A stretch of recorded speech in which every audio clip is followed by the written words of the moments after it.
to the 422 Business Show. I'm your host, Patty Siegel, an advertising manager. We have been in business since 1996, and we serve business owners in Berks, Montgomery, and Chester County. Today, my host is Ken Richardson, who is CEO of Redwood Enterprises. Welcome, Ken. How are you today? Morning. Good. I'm just fine, thanks. Great, great. So Ken does a little bit of business consulting, training, and also executive coaching. But before we get into what you're currently doing, can you tell us a little bit about your background? Sure. Background, I'm from a blue-collar background, spent time in the steel industry in the old days, ultimately led up to my being an industrial engineer in manufacturing for a period of time. Saw that sector flying south and decided it was time to do something. So I did some advanced degree work, became an academic, taught and did research on business and organizations for 20 some odd years. Decided it was time to go into private business and make some real money and solve some very real problems. That's very worthy of you. Can you just tell us a little bit about what you do along the lines of the business coaching? Sure, business coaching.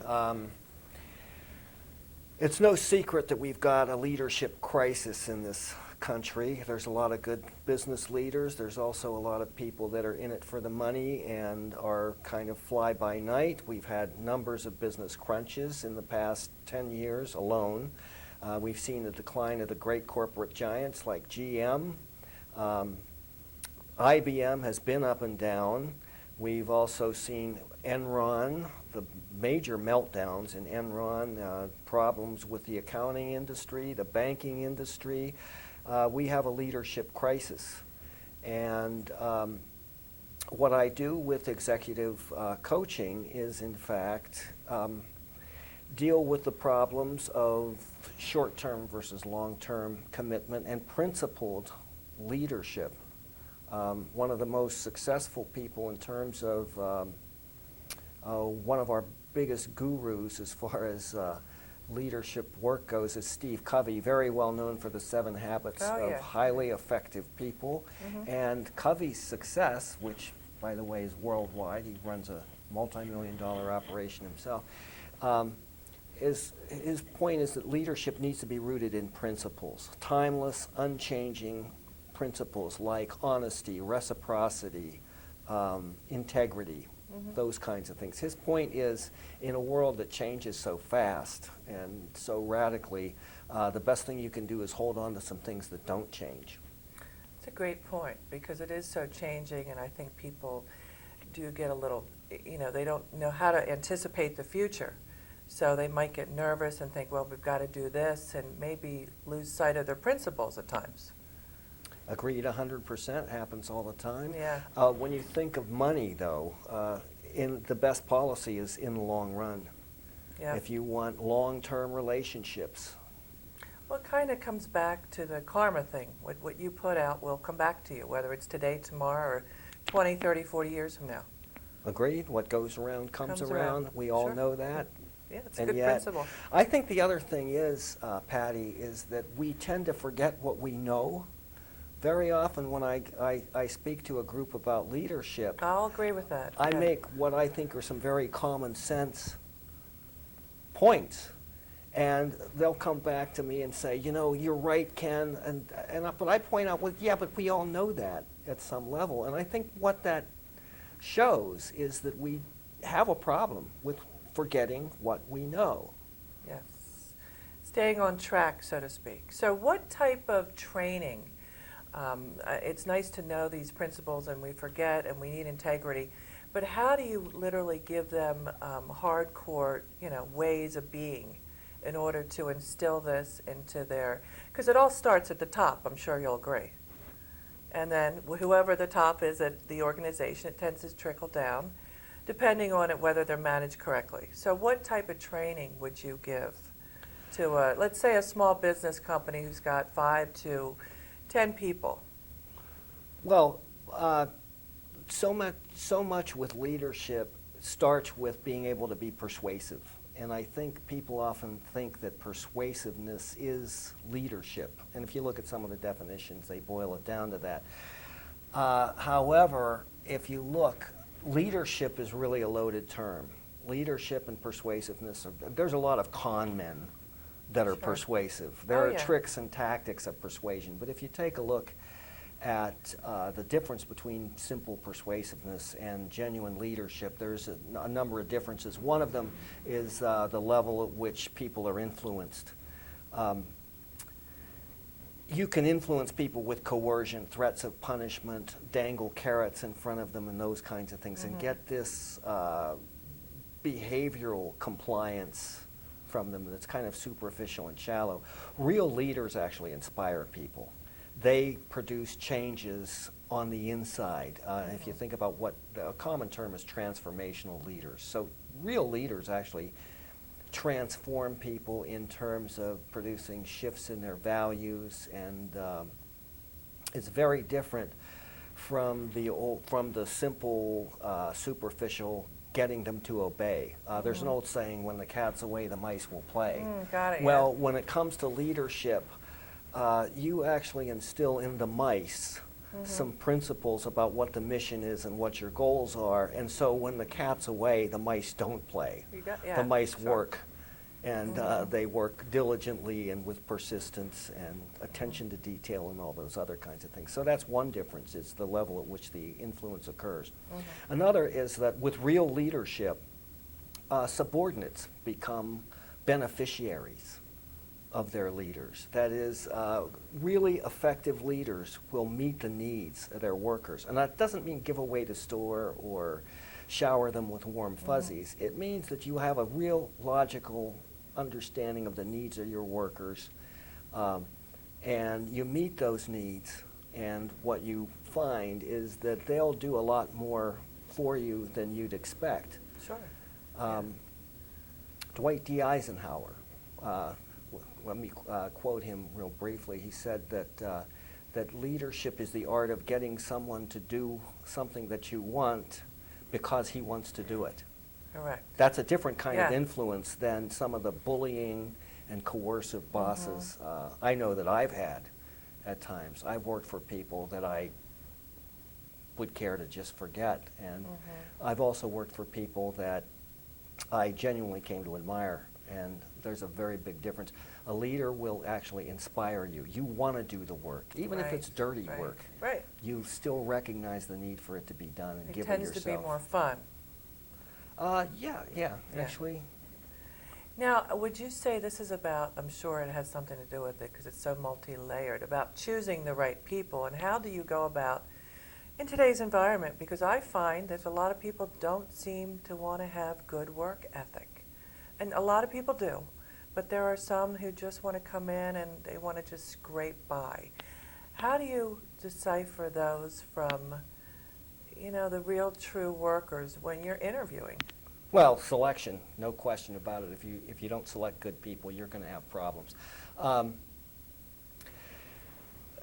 Boy, nothing works like intuition, and I can't quantify it, and I can't give you a set formula for it. Some people have it, some people don't. For those that have less of it, there's a number of good functional assessment tools that tell you whether people really care about getting work done, or do they want to just make money, and that's all there is to it. So there's more than one way to go, but you can't advise people on intuition. What you can advise them is to get somebody that does have it if they don't. Let's say somebody hires you and you see that 90% of what they're doing is correct, and then they need tweaking. Is that what you do? You go in and you kind of say, you assess where they're at, and then you might tweak them and say, here's some tools that we're going to work on. Do you talk to them once a week or once a month, or how does this work? Usually once a week. Definitely not once a month. A lot of coaching is going to be done on a weekly basis, and it's usually starts with a week in review. How did you do last week? What were your problems? Now let me, on problems, why do you think so many businesses struggle? Oh, what a question. I think they're too focused on money in the short run and not on the long run. You have to decide, what are you going to sacrifice? What are you going to give up now to have something really good later? We're in a culture that's oriented toward immediate gratification, the quick payoff, the quick fix.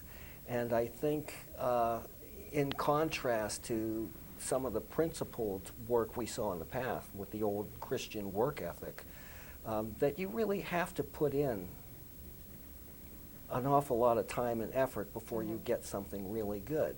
And we're in an era that is characterized by a lot of glitz and glamour.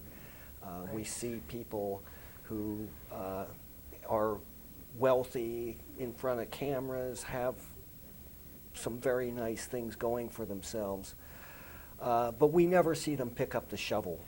Yeah. And So you get the think work. businesses sometimes get sidetracked because of the way things are today? Or do you think, are you seeing that most businesses stay on track, or it depends on the business? Oh, we have a terrible track record with Yeah. businesses. The small business failure rate's astronomical. It's almost invariably above 80%. Poor planning is a common problem. People will make strategic plans that are not in sync with the realities an awful lot of times. You have to, a strategic plan is the core of any business, and a lot of people underplan. And it's very often said, to be trite, that people don't plan to fail, they fail to plan. Right. Another problem you have with businesses is problems with empathy. One of the big movements right now is called emotional intelligence. Familiar with the concept? Oh, yes. That we tend to be a self-centered lot, especially in this society. At this time, we're encouraged to put number one first.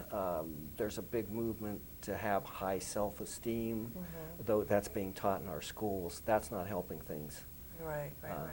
So what we need to do is look at some more timeless values, as I said, honesty, integrity, wisdom. We don't talk about wisdom much these days. We talk about knowledge and information. Wisdom comes with age, right? In many cases. Yeah. If it comes at all, it comes with age. Yes. But We're it's not a running out popular of time topic. here, Ken, so I really want you to touch on why you think Stephen Covey is so successful. What are the habits that you think businesses really need to incorporate of his, that you also incorporate? One is being proactive rather than being reactive, waiting till something happens, to be able to do some big picture thinking so that you can anticipate problems. There's always going to be problems. What are they going to be, rather than trying to field them when they show up? A second one is begin with the end in mind. Visualize what ends you want. Where do you want to be 4 or 5 years from now? And plan accordingly. Another is always put in contingencies. Things are going to go wrong. One of the things you can count on is Murphy's Law. It's more reliable than gravity. Right. Always have plan B, plan C, plan D. You can bet that things are going to go wrong. What's going to happen whenever they do? Also, we live in a culture where people believe there's a winner and a loser. Covey really stresses win-win, that if you're creative enough, you can come up with ways that there doesn't have to be a loser. Right. One of the most popular movies that keeps its value over the decades is Wall Street. Got it, And yeah, there was a that's a good one. popular character in there that said, hey, somebody wins, somebody loses. That's a lack of creativity. I You agree. generate win-win. It's not a hit and run. I like the line, I think it was a Zig Ziglar line, and I always remember this, and it's keep on keeping on, even in the face of adversity. And I think if you come in the morning and think about that line, whether you want to pick up the phone or not, you just keep on, and then things start rolling, and you keep going, and keep that momentum going as well. So we're going to end on this note, and thank you so much, Ken. That was very informative. My pleasure. Thanks for being with us today. Well, thanks for having me.